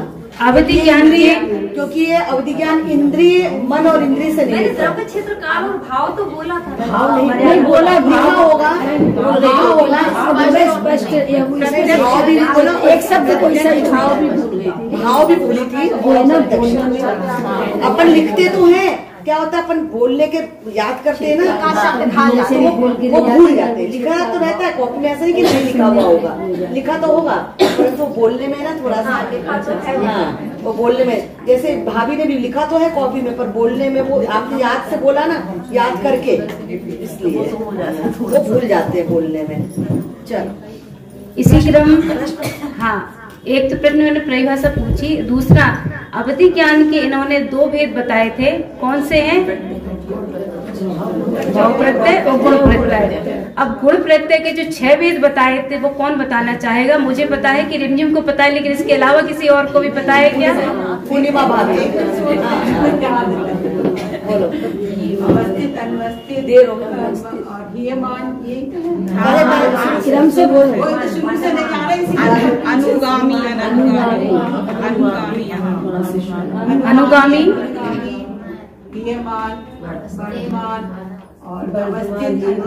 इसमें 2 की जोड़ी है। अनुगामी, अनुगामी, वर्तमान, हीयमान, अवस्थित और अनवस्थित। ऐसे याद रहेंगे तो याद रहेंगे। अब आगे बढ़ते हुए हम इसी क्रम में चतुर्थ वक्ता हमारी मनोपर्य ज्ञान के विषय को लेने आ रही हैं हमारी आदरणीय श्रीमती ज्योति मामी जी। आइए और मनोपर्य ज्ञान पर विशेष प्रकाश डालेंगे। मोक्ष मार्ग से नेतारम भेतारम कर्म भूभ्रताम ज्ञातारम विश्व तत्वानाम वंदे तद्गुण लब्धये। आदरणीय अध्यक्ष महोदया, हमारे विशिष्ट अतिथि और ज्ञान गोष्ठी में आई हुई सभी महिलाओं बहनों को मेरा सादर जय जिनेंद्र। मोक्ष शास्त्र में एक सूत्र आता है, मति श्रुतावधि मना पर्याय केवलानी ज्ञानम, अर्थात ज्ञान के 5 भेद है। मति ज्ञान, श्रुत ज्ञान, अवधि ज्ञान, मना पर्याय और केवल ज्ञान। हम इसकी परिभाषा 2 तरह से देखेंगे। जो किसी की सहायता के बिना ही अन्य व्यक्ति के मन में स्थित रूपी पदार्थ को स्पष्ट रूप से जाने, उसे मना पर्याय ज्ञान कहते हैं। एक दूसरी डेफिनेशन है, द्रव्य क्षेत्र काल और भाव की मर्यादा सहित दूसरों के मन में स्थित रूपी पदार्थ के स्पष्ट प्रत्यक्ष ज्ञान को मना पर्याय ज्ञान कहते हैं। मना पर्याय ज्ञान, अब इसे जो बताया है द्रव्य क्षेत्र काल से, उसे हम क्लियर करेंगे। द्रव्य रूपी पदार्थ को जानता है, क्षेत्र जघन्य से उत्कृष्ट मनुष्य लोक तक जानता है। काल जघन्य से असंख्यात भव तक को जानता है। भाव उद्गल के स्पर्श रसगंध वर्ण के तीनों कालों संबंधी पर्यायों को सीमा के अनुसार जानता है। मना पर्याय ज्ञान के दो भेद हैं, ऋजुमति और विपुलमति।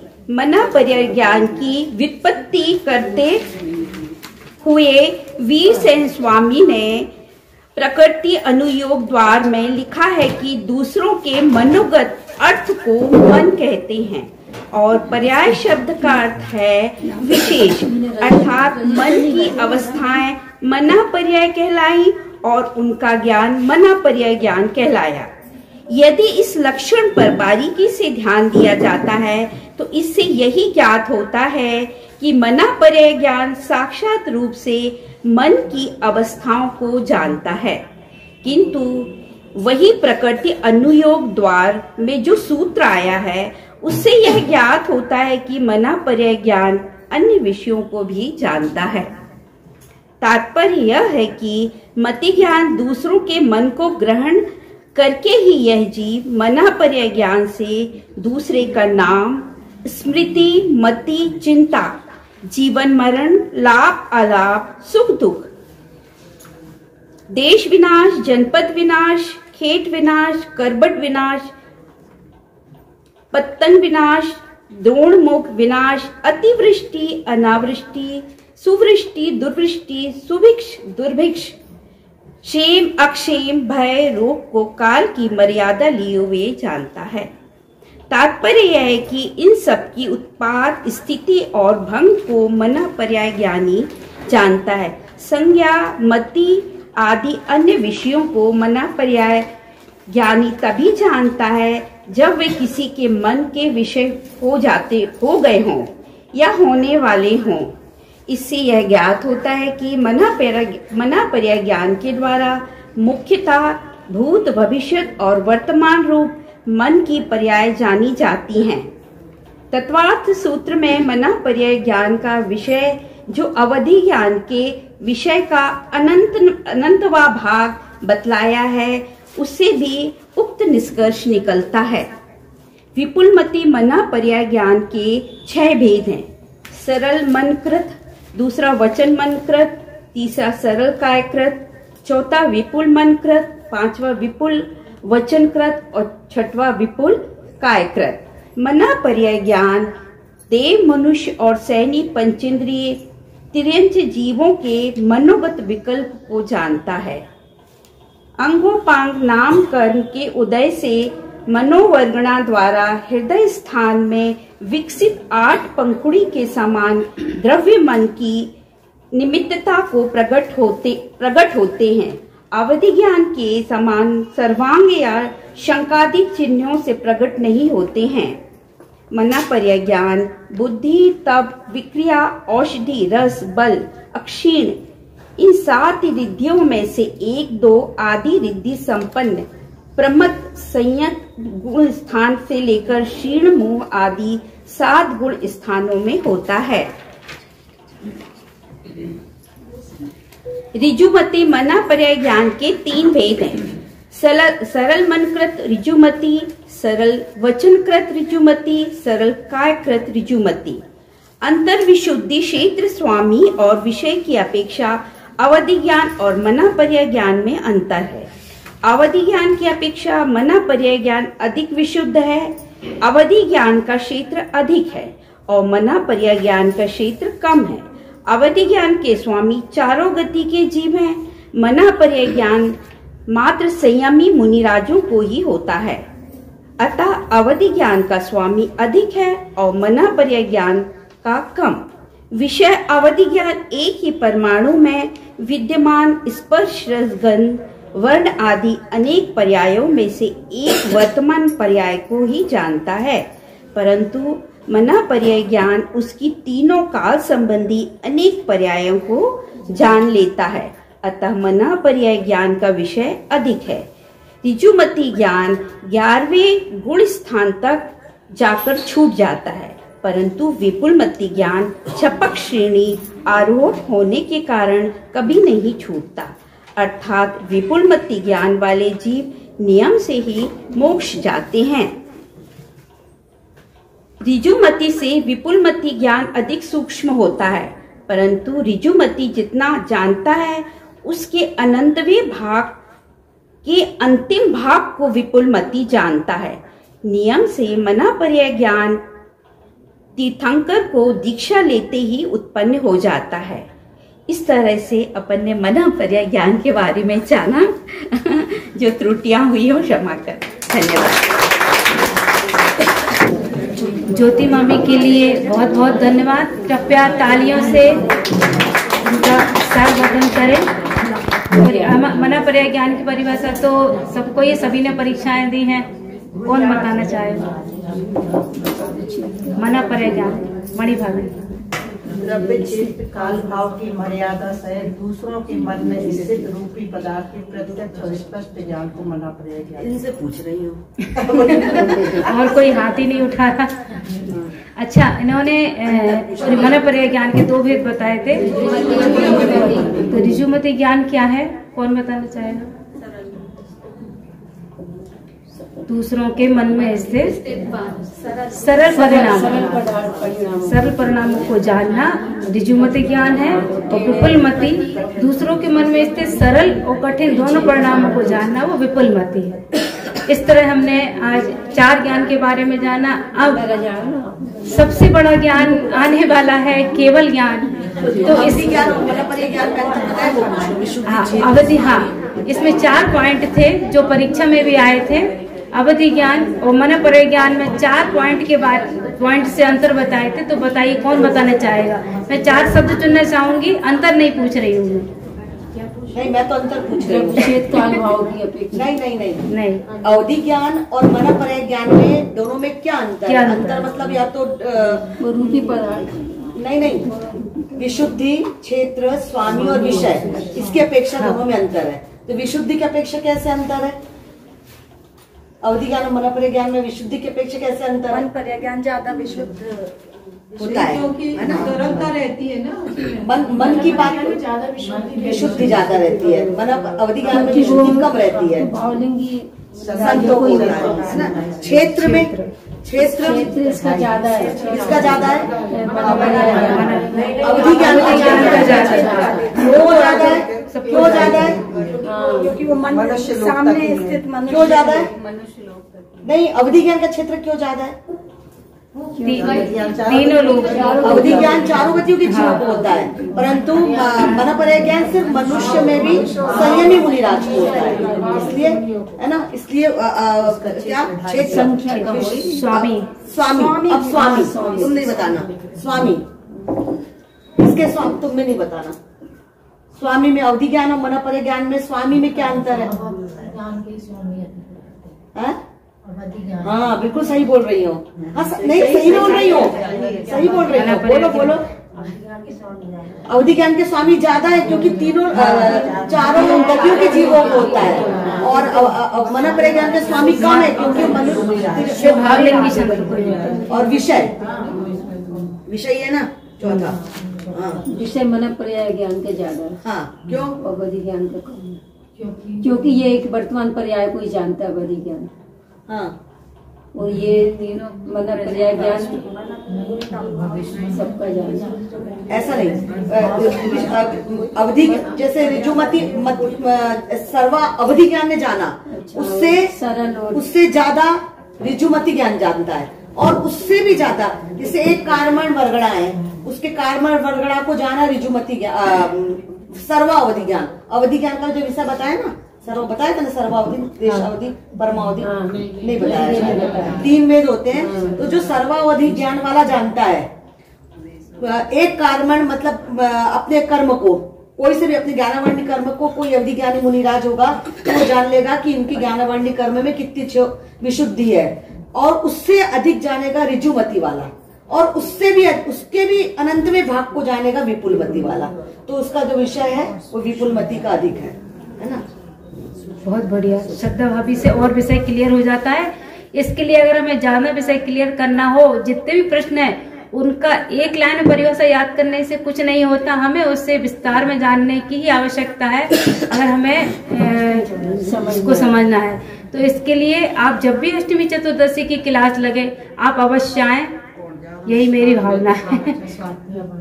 उससे स्वाध्याय से अपने कंसेप्ट क्लियर होते हैं, क्योंकि सिर्फ एक शब्द से 5 ज्ञान के नाम याद करने से थोड़ी ना कुछ होता है, उसके बारे में और भी जानना पड़ेगा। अब अंतिम वक्ता के रूप में मैं बुलाना चाहूंगी जो सबसे बड़े ज्ञान को लेने आ रही हैं, हमारी श्रीमती रिमझम जैन। आइए रिमझम जैन, उत्साह बदन के लिए कृपया ताली।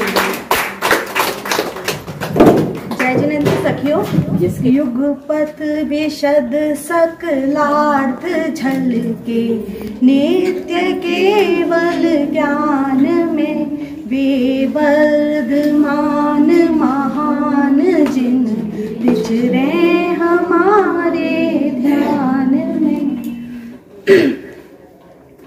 तत्वार्थ सूत्र के प्रथम अध्याय के 29वें सूत्र में केवल ज्ञान की परिभाषा दी गई है। परिभाषा है सर्वद्रव्य पर्यायेषु केवलस्य। इसमें इसकी परिभाषा अपन अच्छे से समझेंगे। सभी द्रव्यों को और उनके अनंत गुणों और उनकी त्रिकालवर्ती पर्यायों को एक साथ एक समय में प्रत्यक्ष रूप से जानता है केवल ज्ञान। केवल ज्ञान बेहद विशाल है, अनंत है, असीम है। श्रुत ज्ञान की सीमा है, क्योंकि श्रुत ज्ञान एक लिमिटेड चीज को जानता है, बहुत विशाल, पर एक लिमिटेड सीमा है उसकी। वह मात्र संख्यात को जानता है। अवधि ज्ञान असंख्यात को जानता है, असंख्यात का ज्ञान अवधि ज्ञान को हो जाता है। परंतु केवल ज्ञान अनंत, अक्षय अनंत और अनंत पुद्गल परावर्तनों के एक साथ एक समय में हाथ में रखे आंवले की तरह त्रिकालवर्ती पर्यायों को देख रहा है केवल ज्ञान। अब तक अनंत पुद्गल परावर्तन हो चुके और आगे जितने होंगे त्रिकालवर्ती समयों में किस द्रव्य का क्या परिणमन होगा केवल ज्ञान में दिखाई देता है। केवल ज्ञानी अनंत संख्यात रूप में अच्छा, एक प्रश्न ये है कि केवल ज्ञानी को अनंत जो है वो संख्यात रूप में दिखता है या असंख्यात रूप में या अनंत रूप में? उसका केवल ज्ञानी भले ही अनंत में एक एक में प्रत्येक को जान रहा है, प्रत्यक्ष जान रहा है, स्पष्ट जान रहा है, लेकिन जानता वो अनंत पने ही है। केवल ज्ञान जो है वो अनंत को अनंत पने जानता है। हाँ, अब ये तो हो गई केवल ज्ञान की विशालता की बात, यानी केवल ज्ञान क्या क्या जान सकता है। अब अपन केवल ज्ञान की सूक्ष्मता की बात करेंगे कि केवल ज्ञान कितनी बारीकी से जानता है। तो देखिए, जो सर्वावधि ज्ञान है वो नहीं, परमावधि ज्ञान है वो सूक्ष्म नहीं, वो स्कंद को जानता है, और जो सर्वावधि ज्ञान है वो सूक्ष्म पुद्गल परमाणु को जानता है, और जो मति ज्ञान है वो उस परमाणुओं को, उस सूक्ष्म पुद्गल परमाणुओं को केवल ज्ञान से सर्वावधि ज्ञान से अनंत गुने बेहतर जानता है और बारीकी से जानता है। लेकिन यदि केवल ज्ञान की बात करें तो वह केवल ज्ञान की यदि बात करें तो वह सूक्ष्म पुद्गल परमाणु को अनंत गुनी सूक्ष्मता से जानता है, बिना किसी मर्यादा के जानता है। वह उस सूक्ष्म पुद्गल परमाणु के आविभागी प्रदेश और उसमें होने वाली सद्गुणी हानि वृद्धि को भी स्पष्ट देख रहा है। और सिर्फ आज ही नहीं, आज से 25,000 सागर बाद उस पुद्गल परमाणु का क्या होगा ये केवल ज्ञान स्पष्ट देख रहा है। इस माइक में जो एक परमाणु है, उस प्रत्येक परमाणु को केवल ज्ञान आज से अरबों वर्ष पूर्व क्या था वो पुद्गल परमाणु, और लाखों वर्ष बाद उस पुद्गल परमाणु का क्या होगा ये स्पष्ट जान रहा। केवल ज्ञान में भगवान ऋषभदेव भगवान के केवल ज्ञान में पहले ही एक कोटि सागर पूर्व ही आ गया था कि महावीर भगवान का जीव 24वां तीर्थंकर बनेगा। तो और महावीर भगवान के ज्ञान में उसके बाद ये आ गया कि हम भव्य हैं और हम कितने समय बाद मोक्ष जाएंगे, और इस समय हम क्या कर रहे हैं और इसके अगले समय हम क्या करेंगे। केवल ज्ञान के अलग अलग समयों में ये मतलब फर्क होता है कि केवल ज्ञान वर्तमान को वर्तमानवत जानता है। मतलब केवल ज्ञान ये जान रहा है कि ये इस समय ये कर रही है और ये अभी हो रहा है और अगले समय ये होगा और वो ये करेगी, ऐसा केवल ज्ञान जानता है। अब केवल ज्ञान की प्राप्ति उन्हीं जीवों को होती है जो वस्तु स्वरूप की स्वीकृति करते हैं, और वस्तु स्वरूप की स्वीकृति करने से उन्हें वैराग्य उत्पन्न होता है, और वैराग्य लेकर वे संयम धारण करके मुनिव्रत धारण करते हैं, और उसके बाद छपक श्रेणी आरोहण करके 12वें गुण स्थान के बाद 13वां गुण स्थान मतलब घाती कर्मों का नाश करके केवल ज्ञान की प्राप्ति करते हैं। तो जब संपूर्ण आवरण हट जाए, ज्ञानावरणी, दर्शनावरणी, मोहिनी और अंतराय चारों कर्मों का आवरण हट जाए, तो उसके बाद केवल ज्ञान प्रकट होता है। आत्मा मात्र चेतन वस्तु है। हम दूसरे द्रव्य का कुछ सुधार बिगाड़ करने में समर्थ नहीं है। प्रत्येक द्रव्य अपने कार्य को स्वतंत्र करता है। केवल्य की प्राप्ति के पुरुषार्थ के पीछे हम सभी की सुख की खोज छिपी हुई है। हम ज्ञान और सुख स्वभावी हैं और वही हम प्राप्त करना चाहते हैं। केवल ज्ञान की उत्पत्ति पहले गुण स्थान की उत्पत्ति के पहले 12वें गुण स्थान में ही पूर्ण वीतरागता की उत्पत्ति हो जाती है। क्यों हो जाती है पूर्ण वीतरागता की? यदि पूर्ण वीतरागता उत्पन्न हुए बिना पहले केवल ज्ञान हो तो क्या होगा? मान लो एक ही कषाय चौकड़ी है और 11वें गुण स्थान में यदि किसी को केवल ज्ञान हो जाए तो उसमें ये होगा कि 11वें से सीधा पहला गुण स्थान हो जाएगा और विश्व युद्ध पे निकल जाएगा व्यक्ति कि इसने हमारे साथ ये किया था, उस भाव में चलो अब इसका बदला लें और उसका बदला लें, क्योंकि 11वें गुण स्थान से गिरकर पहले में आने का हो सकता है, विनाश हो जाएगा। हाँ, तो इसलिए जब तक पूर्ण वीतरागता नहीं होती, जब तक केवल ज्ञान नहीं होता। अब केवल ज्ञान, ये बहुत ही महत्वपूर्ण बात बता रही हूँ कि केवल ज्ञानी की पूर्ण तन्मयता आत्मद्रव्य में है, समस्त चराचर पदार्थों में नहीं है, भले ही वे झलक रहे हैं। वह सहज रूप से जानने में तो आते हैं, पर आत्मा तो स्वपर प्रकाशक है। 3 लोक उनके ज्ञान में आ रहा है। जिस द्रव्य की योग्यता से जिस समय जो होना है, केवल ज्ञानी उस द्रव्य का परिणमन वैसा होना देख रहे हैं।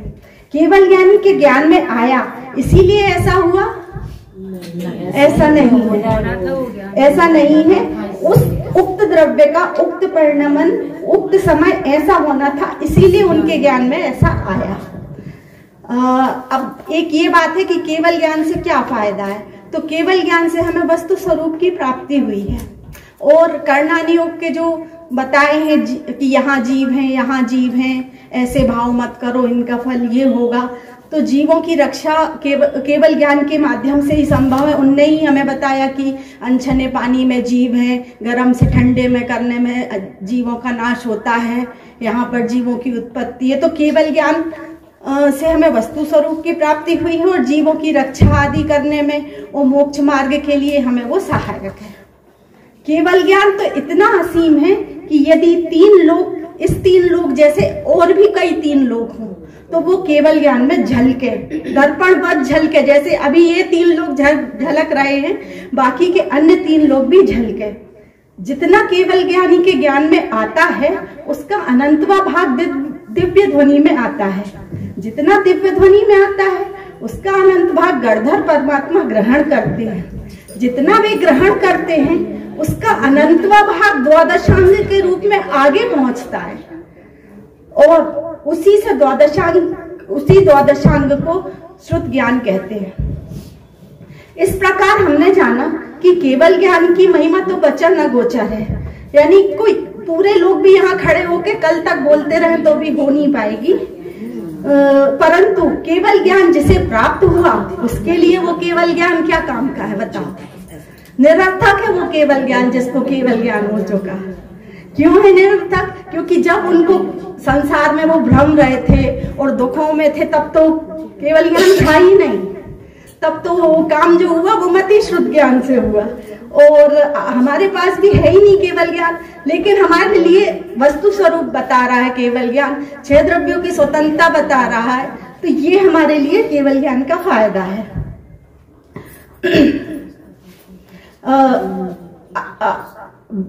अपने त्रिकाल गायक का स्वरूप का अवलंबन लेकर केवल ज्ञानी उसमें लीन हो चुके हैं।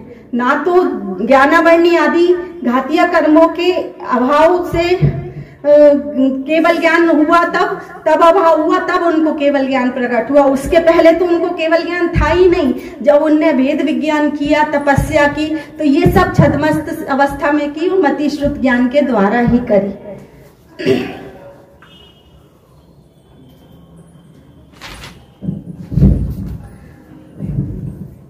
संसार से छूटकर अनंत सुख हम प्राप्त कर सकते हैं और हम भी केवल ज्ञान प्राप्त कर सकते हैं। कैसे कर सकते हैं? केवल ज्ञानी के ज्ञान में जो वस्तु स्वरूप आया और जो शुद्ध ज्ञान के द्वारा हमें थोड़ा सा समझ में आया, उतने से समझकर हम अपना कल्याण कर सकते हैं। और महिमा तो केवल ज्ञान की है, लेकिन वर्तमान में उपयोगी हमारे लिए क्या है? मति शुद्ध ज्ञान, जो कि भेद विज्ञान करने में सक्षम है। सहज ज्ञान लक्षण द्वारा ज्ञायक लक्ष्य तक पहुंचे तो केवल ज्ञान दूर नहीं है, कार्य तो वर्तता हुआ क्षयोत्सम ज्ञान ही करता है। और केवल ज्ञान वर्णी कर्म के विषय में आप जानते हैं कि उसका बंध कैसे होता है। उसका बंध होता है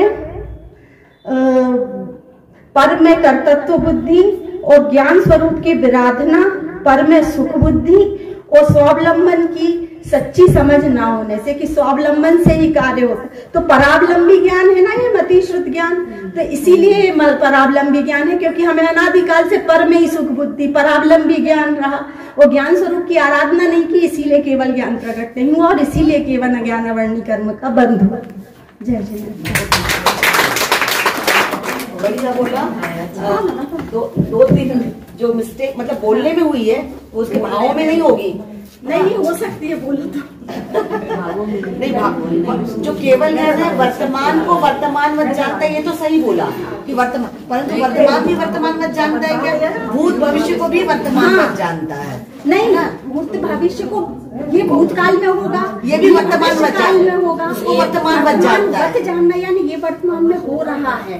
नहीं नहीं नहीं नहीं, भूत का और भविष्य का वर्तमान वत जानता है। नहीं जानता, वर्तमान में भूतकाल को जानता। वर्तमान वत यानी वर्तमान चल रहा है। हाँ, जैसे भी चल रहा है वैसा ही जानता है, ऐसा होगा। तीनों कालों को जानते हैं, तो जैसा हो रहा है वैसा भी जानते हैं। तो वो भी जैसे अभी अपन बोल रहे ज्ञान गोष्ठी कर रहे हैं, ये तो जान ही रहे हैं, परंतु भविष्य में जो करेंगे उसको भी वर्तमान वत जानते हैं, और भूत में जो कर चुके हैं उसको भी वर्तमान वत जानते हैं। एक साथ। और एक मिनट, और ये कैसे तुम्हारा निकल गया? हो सकता है मिस्टेक से निकला होगा। अवधि ज्ञान से बेहतर जानता है, होता है केवल ज्ञान। हाँ, होता है ना, तो बेहतर अवधि ज्ञान और केवल ज्ञान की कोई बहुत अच्छे से जानता है। अवधि ज्ञान और केवल ज्ञान की कोई दोनों मैचिंग ही नहीं है। आनंद शुद्धि से जानता है, प्रशुद्धि में। केवल ज्ञान मतलब तो शुद्धता की पूर्णता है। अवधि ज्ञान तो मन और इंद्रिय को जानता है, और वो बेहतर शब्द नहीं लागू होगा इसमें। मतलब अवधि केवल ज्ञान तो विशिष्ट ज्ञान है, उससे कोई मतलब ही नहीं है। और ये बोल दिया तुमने, केवल ज्ञान में जो आता है उसका अनंतवा भाग दिव्य ध्वनि में आता है, और उसका अनंतवा भाग गणधर झेलते हैं। ये सही सुनो तो, तुम भी बताना कि तुमने क्या गलत बोला इसमें। सुनो एक मिनट, केवल ज्ञान में आता है उसका अनंतवा भाग दिव्य ध्वनि में आता है, और उसका अनंतवा भाग गणधर झेलते हैं, ऐसा बोला। नहीं, इसमें थोड़ा सा मिस्टेक किया है। हाँ, दिव्य ध्वनि अलग चीज। हाँ, दरबार से फिरती है अपने आप को, नहीं कहने पे आज थोड़ी होती नहीं, जो केवल ज्ञान में आ रहा है वो तो पूरा दिव्य ध्वनि में आएगा ही आएगा। पूरा नहीं आता। सुनो तो, पूरा ही आता है, परंतु गणधर उसको झेलते हैं। सिर्फ यहाँ पे ये नहीं बोलना था कि उसका अनंतवा भाग गणधर झेलते हैं दिव्य ध्वनि में। फिर तो तुमने केवल ज्ञानी के ज्ञान में शंका कर दी कि पूरा दिव्य ध्वनि में नहीं आएगा। तो केवल ज्ञानी के ज्ञान में जितना आ रहा है उतनी दिव्य ध्वनि थोड़ी समय लिमिटेड समय। लेकिन जब वो उनकी जो फिरते हैं, जब बोलने के लिए पूरा झेलते हैं। नहीं, केवल ज्ञानी के ज्ञान में तो पूरा ज्ञान है। दिव्य ध्वनि दिन में 4 बार फिरती है। अच्छा, हाँ, इस उद्देश्य से फिरती है। ये उद्देश्य से सही बोला है। पूरा जितना उन्हें जानने में आ रहा वो पूरा थोड़ी आ ही नहीं सकता। ये 3 लोगों की नरक की निगोद की हर जगह की पर्याय दिख रही, तो क्या दिव्य ध्वनि में कर रही। नहीं नहीं, ये वो तो हम कह रहे हैं, पर जो चीज है, लेकिन वो इसमें तो सिर्फ ज्ञान की वो जो दिव्य की हिसाब से उधर से सीमा है ना, सीमा है। अरे नहीं, ये हमने ये सुना कि मतलब ये सही है, कुछ समय आएगा बोला है, अनंत भागी बोला। हाँ, तो ज्ञान तो असीम है ना। हमने भी बोला था ये, लेकिन शब्द तो सीमित है, लिमिटेड टाइम में। सही बोला ना, ये गलत थोड़ी बोल रहे हैं। ये उसका पूरा जो आता है नहीं, वो तो आता ही यही आएगा, पूरा तो आता ही नहीं, पूरा आ ही नहीं सकता। यही तो हम कह रहे हैं, ये नहीं बोल रहा है। हमने ये सुना कि दिव्य ध्वनि में आता है, उसका फिर अनंतवा भाग गणधर झलते हैं। हाँ, ये सही बोला, पर ये हमने थोड़ा सा दिमाग हमारा नहीं चला। और केवल ज्ञान मुझे शुद्ध ज्ञान है और शुद्ध ज्ञान अपन ग्रहण कर पा रहे हैं पूरा। तो चल क्वेश्चन। रिमझिम बहन के लिए बहुत बहुत धन्यवाद। उन्होंने बहुत ही विस्तार केवल ज्ञान के बारे में बताया। हमें अगर सुखी होना है तो अपनी आत्मा का ज्ञान करना पड़ेगा, और पूर्ण सुखी होना है तो मोक्ष जाना पड़ेगा। उसके जाए बिना हम पूर्ण सुखी नहीं होंगे। इस तरह मैं पूछना चाहूंगी एक छोटा सा क्वेश्चन कि एक साथ कौन कौन से ज्ञान होते हैं?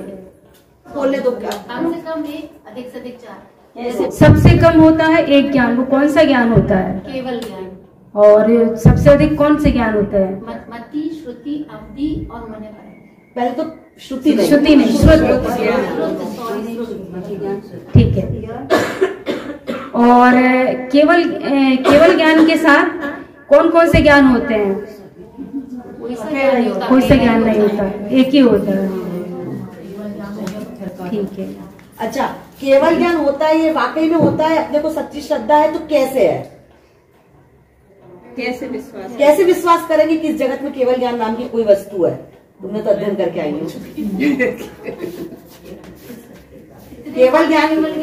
केवल ज्ञान नाम की कोई वस्तु है, अपन कैसे माने? क्योंकि जब दिव्य ध्वनि गिरती है तो अपने को क्या पता दिव्य ध्वनि गिर रही की नहीं?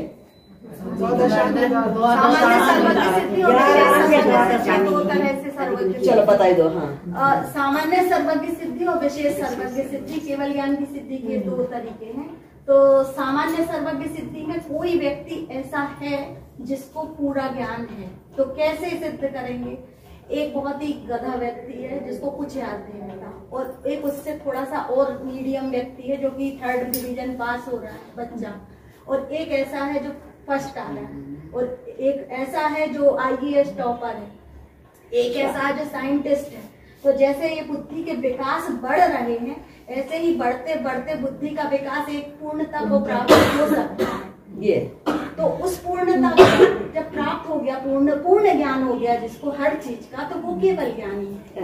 मतलब यदि कम बुद्धि वाला है तो अधिक बुद्धि वाला भी होगा। अब सामान्य सर्वज्ञ सिद्धि से ही विशेष सर्वज्ञ सिद्धि होती है। कैसे?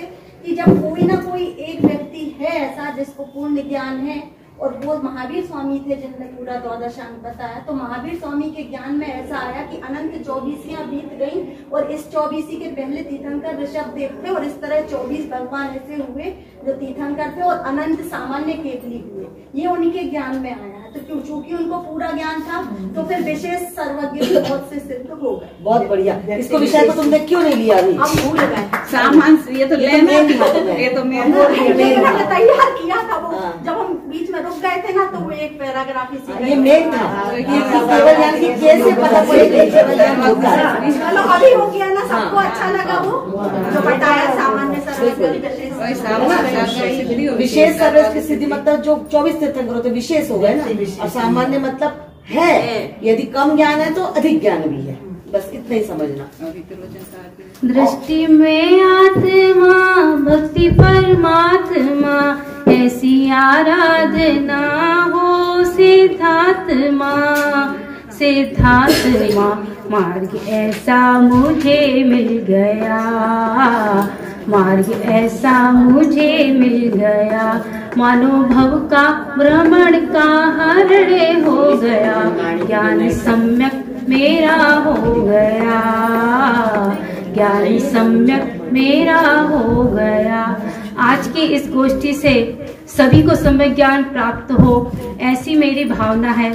अंत में यही कहूंगी, सभी बहनों ने अच्छे से तैयारी करी, सभी बहनों ने पांचों के आने के बाद में बहुत ही अच्छा बोला। इस विषय को सुनकर सभी बहनों को ज्ञान के बारे में विषय स्पष्ट तो हुआ होगा। अब मैं चाहूंगी हमारी श्रीमती अध्यक्ष महोदय श्रीमती सविता भाभी से इस गोष्ठी के बारे में उन्होंने जो सुना है कुछ शब्द अपने अनमोल शब्दों में बताइए। आज की गोष्ठी के लिए सभी बहनों ने मुझे अध्यक्ष पद के लिए चुना, उसके लिए बहुत बहुत धन्यवाद देती हूँ। आत्मज्ञान के बिना कोई ज्ञान नहीं है। अगर आत्मज्ञान नहीं है तो सारा ज्ञान अधूरा है। जैसे हमारी बहन मणि भाभी ने बताया है कि जिनवाणी के बिना यदि नहीं करते अपन लोग तो अपन के लिए पाप बंद होता है और अपन को धर्म की ज्ञान भी नहीं होता है। इसलिए अपन को जिनवाणी के बिना करना बहुत जरूरी है। आजकल जिनवाणी की तो कोई मानता नहीं है, मनमानी चल रही है और सबकी कथन करने की पद्धति अलग अलग हो गई। सब अब अलग अलग अर्थ निकालते हैं। इसलिए स्वाध्याय में आना, स्वाध्याय करना, आगम के अनुसार ही सब कुछ सीखना चाहिए, ऐसी मेरी भावना है। बहुत बढ़िया, बहुत बढ़िया, बहुत बढ़िया। वाह, अध्यक्ष महोदय ने बिल्कुल सही संहार के रूप में सविता भाभी ने बहुत ही अच्छा बोला। इस पर हम जरूर ध्यान देंगे। आगे मैं बोलाना चाहूंगी हमारी विशिष्ट अतिथि श्रीमती सविता चाची के लिए कुछ 2 शब्द बस उत्साहवर्धन के लिए सभी के आइए। सभी को जय। सभी बहनों ने बहुत अच्छा बोला, सभी बहुत मेहनत करके आए थे और बहुत खुश हुई। ऐसे सब लोग प्रैक्टिस करते रहेंगे, सब बहुत आगे बढ़े, सबको धर्म का ज्ञान हो और धर्म बुद्धि बढ़े। अपनी अगली जो ज्ञान गोष्ठी है मार्च एंड में रखेंगे अपन, और उसका अपना सब्जेक्ट इस बार रहेगा 8 अंग। 8 अंग में 4 लेंगे अपन, 4 अंग इस बार और 4 अंग अगली बार, क्योंकि 8 का 8 अपन ले नहीं सकते। तो 4 अंग में पहले निशंकित, निकांचित, निर्विचिकित्सा और अमूढ़ दृष्टि। इस तरह आज की हमारी ज्ञान गोष्ठी सानंद समाप्ति की ओर है और जो बहनों ने इस गोष्ठी में भाग लिया उसके लिए सभी लोग बहुत बहुत धन्यवाद। सभी लोग उत्साह वतन के लिए तो इनकी जो मेहनत है आज रंग लाई है। हर बार की तरह इस बार भी उन 5 बहनों के लिए पुरस्कार दिया जाएगा, वो श्रीमती संचिता जैन की तरफ से। आइए संचिता जैन और पुरस्कार वितरण कीजिए। और आज वर्षा ने बहुत अच्छा संचालन किया, उसके लिए जोरदार तालियां। इसी तरह हम सभी बहनें आगे बढ़े। मैं तो कुछ नहीं, मुझे तो ऐसा लगता है कि मैं कुछ भी नहीं हूँ, लेकिन मुझे बहुत खुशी होती है कोई भी आगे बढ़ता है, मतलब ऐसा ज्ञान बढ़ता है तो उस बारे में हम कम से कम सोच विचार वो विचार चलते हैं, तो इस बहाने कम से कम धर्म मार्ग में लगे रहते हैं। तो इसी तरह सभी बहनें आगे बढ़े और अपने अपने उत्साह से नाम लिखवाए कि मैं करूंगी, मैं करूंगी, इस तरह।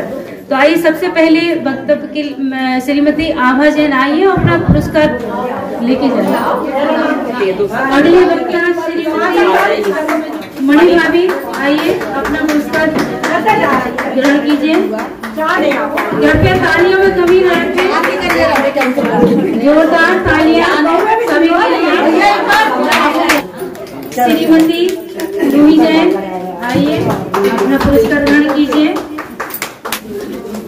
आज की इस गोष्ठी को सफल बनाने के लिए सभी को बहुत बहुत धन्यवाद। हम लोग आए ज्योति भाभी जी आइए अपना पुरस्कार लेके ग्रहण कीजिए।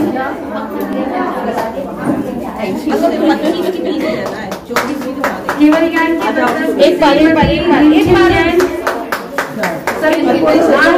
हमारे कैमरा मैन है जो पूरी शूटिंग करती है और करती है, इसके लिए प्रतिभागी को बहुत बहुत बहुत ही धन्यवाद।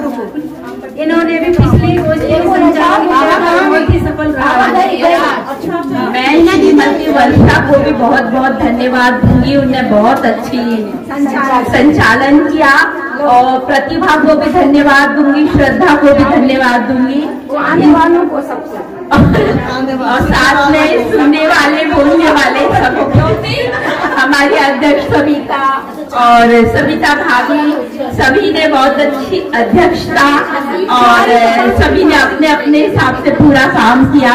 Thank you so much.